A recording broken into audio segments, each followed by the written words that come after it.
third and last day of the festival. While Rosette was thus sleeping peacefully, the king, the queen, and Orangini, and Rosette, purple with rage, were quarreling and disputing amongst themselves. Each was accusing the other of having brought about the triumph of Rosette and their own humiliating defeat. One last hope remained for them. In the morning there was to be a chariot race. Each chariot was to be drawn by 2 horses and driven by a lady. It was resolved to give Rosette a very high chariot, drawn by 2 wild, untrained and prancing horses. Prince Charmant will have no chariot and horses to exchange, said the queen, as he had this morning in the case of the riding horse. It is easy to find a horse for the saddle, but it will be impossible for him to find a chariot ready for the course. The consoling thought that Rosette might be killed or grievously wounded and disfigured on the morrow brought peace to these 4 wicked beings. They retired and dreamed of the next best means of ridding themselves of Rosette if the chariot race failed. Orangini and Rosette slept but little, so that in the morning they were still uglier and more unprepossessing than they had appeared the day before. Rosette, who had a tranquil conscience and contented heart, slept all night calmly. She had been much fatigued and did not wake till a late hour. Indeed, on rising she found she had scarcely time to dress. The coarse kitchen girl brought her a cup of milk and a piece of bread. This was by order of the queen, who directed that she should be treated like a servant. Rosette was not difficult to please. She ate the coarse bread and milk with appetite and began to dress. The case of carved ivory had disappeared. She put on as usual her robe of coarse cloth, her pullet's wing, and all the rude ornaments she had brought from the farm, and then looked at herself in the glass. She was attired in a riding habit of straw-colored satin, embroidered in front and at the hem with sapphires and emeralds. Her hat was of white velvet ornamented with plumes of 1,000 colors taken from the plumage of the rarest birds, and attached by a sapphire larger than an egg. On her neck was a chain of sapphires, at the end of which was a watch, the face of which was opal, the back a carved sapphire and the glass diamond. This watch was always going, was never out of order, and never required to be wound up. Rosette heard her page at the door, and followed him. On entering the salon she perceived Prince Charmant, who was awaiting her with the most lively impatience. He sprang forward to receive her, offered his arm, and said with eagerness, "Well, dear princess, what did the fairy say to you?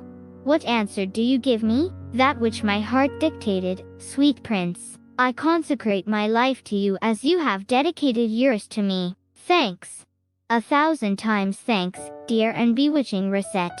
When may I demand your hand of the king your father?" "At the close of the chariot race, dear prince. Permit me to add to my first petition, that of being married to you this very day. I cannot bear to see you subjected to the tyranny of your family, and I wish to conduct you at once to my kingdom." Rosette hesitated. The soft voice of the fairy whispered in her ear, "Accept." The same voice whispered to Charmant, "Press the marriage, prince, and speak to the king without delay. Rosette's life is in danger, and during 8 days, from the setting of the sun this evening, I cannot watch over her." Charmant trembled and repeated the fairy's words to Rosette, who replied that it was a warning they must not neglect, as it undoubtedly came from the fairy Poussanti. The princess now advanced to salute the king, the queen and her sisters, but they neither looked at her nor spoke to her. She was however immediately surrounded by a crowd of kings and princes,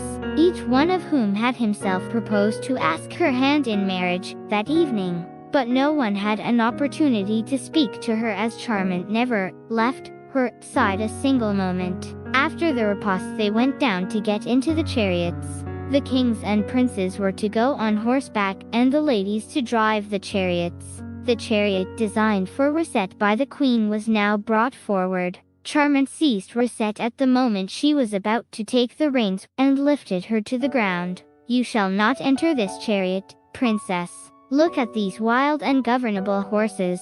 Rosette now saw that it took 4 men to hold each of the horses, and that they were prancing and jumping alarmingly. At this instant a pretty little jockey, attired in a straw-colored satin vest, with blue ribbon knots, exclaimed in silvery tones, "the equipage of the Princess Rosette, and now a little chariot of pearls and mother of pearl, drawn by 2 magnificent steeds with harness of straw-colored velvet ornamented with sapphires, drew up before the princess."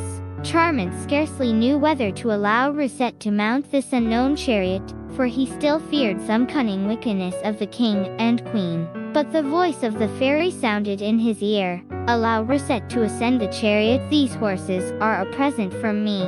Follow them wherever they may take Rosette. The day is advancing. I have but a few hours left in which I can be of service to Rosette, and she must be safe in your kingdom before the day closes."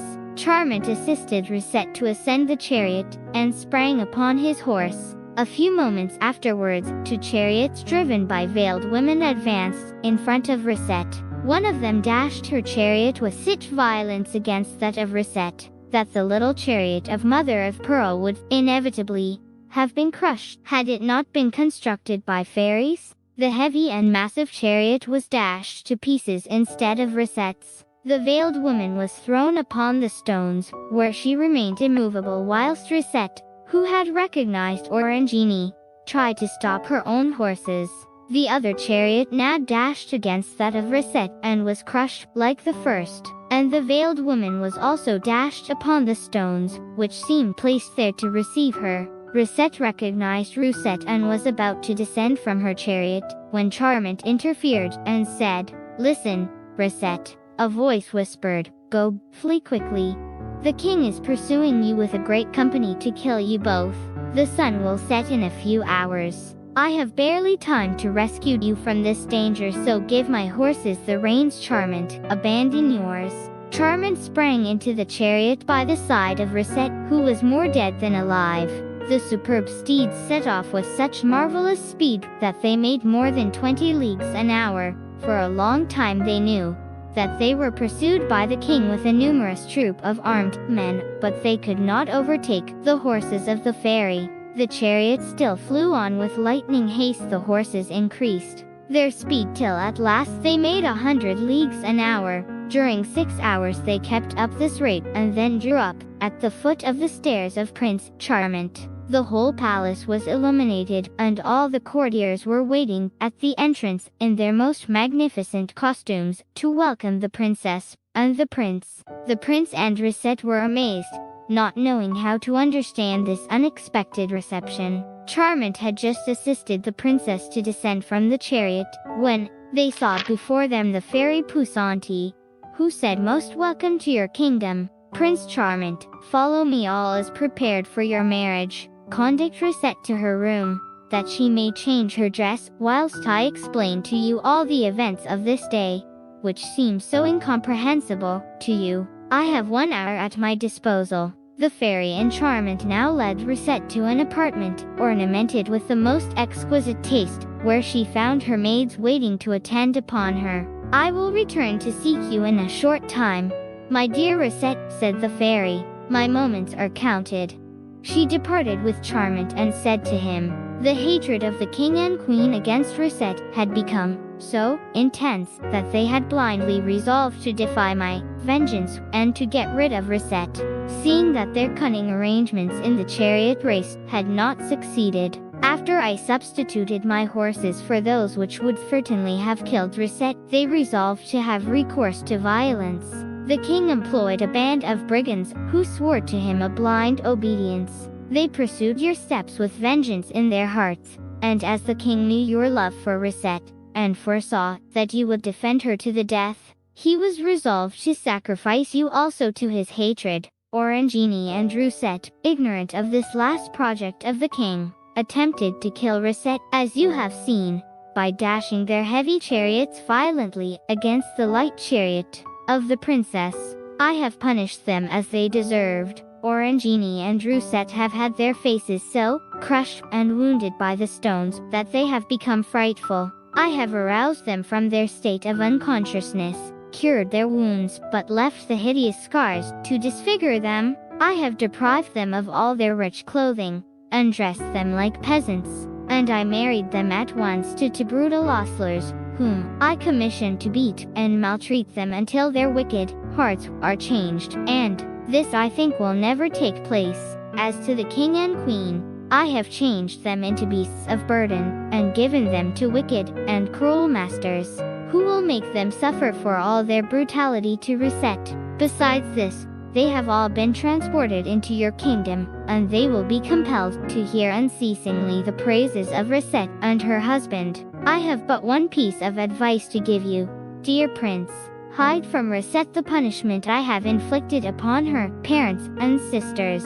She is so good and tender-hearted that her happiness would be affected by it. But I ought not and will not take pity upon wicked people whose hearts are so vicious and unrepentant. Charmant thanked the fairy eagerly and promised silence. They now returned to Rosette, who was clothed in her wedding robe, prepared by the fairy Poussanti. It was a tissue of dazzling golden gauze, embroidered with garlands of flowers and birds, in stones of all colors, of admirable beauty. The jewels which formed the birds were so disposed as to produce, at every motion of Rosette, a warbling more melodious than the sweetest music. Upon her head was a crown of flowers made of gems still more beautiful and rare than those on her robe. Her neck and arms were covered with carbuncles, more brilliant than the sun. Charmant was completely dazzled by his bride's beauty, but the fairy recalled him from his ecstasy by saying, "Quick, quick,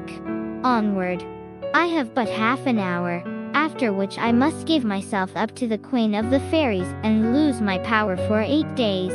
We are all subject to this law, and nothing can free us from it." Charmant presented his hand to Rosette, and the fairy preceded them. They walked towards the chapel, which was brilliantly illuminated, and here Charmant and Rosette received the nuptial benediction. On returning to the parlor, they perceived that the fairy had disappeared, but, as they were sure of again seeing her in 8 days, her absence caused them no anxiety. Charmant presented the new queen to his court. Everybody found her as charming and good as the prince, and they felt disposed to love her as they loved him. With a most amiable and thoughtful attention, the fairy had transported the farm, upon which Rosette had been so happy, and all its occupants into Charmant's kingdom. This farm was placed at the end of the park, so that Rosette could walk there every day and see her good nurse. The fairy had also brought into the palace all those cases which contained the rich dresses in which Rosette had been so triumphant at the festivals. Rosette and Charmant were very happy and loved each other tenderly always.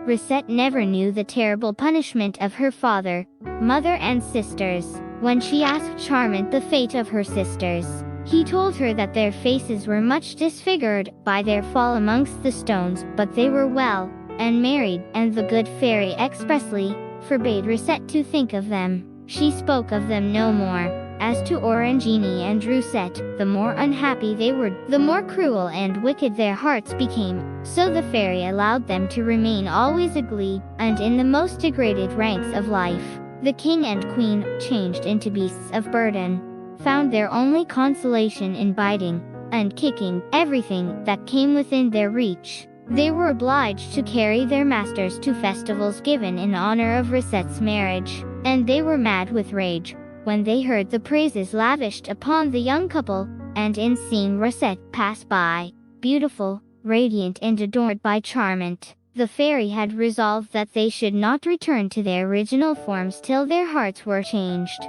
It is said that 6,000 years have passed, and they are still beasts of burden. The end.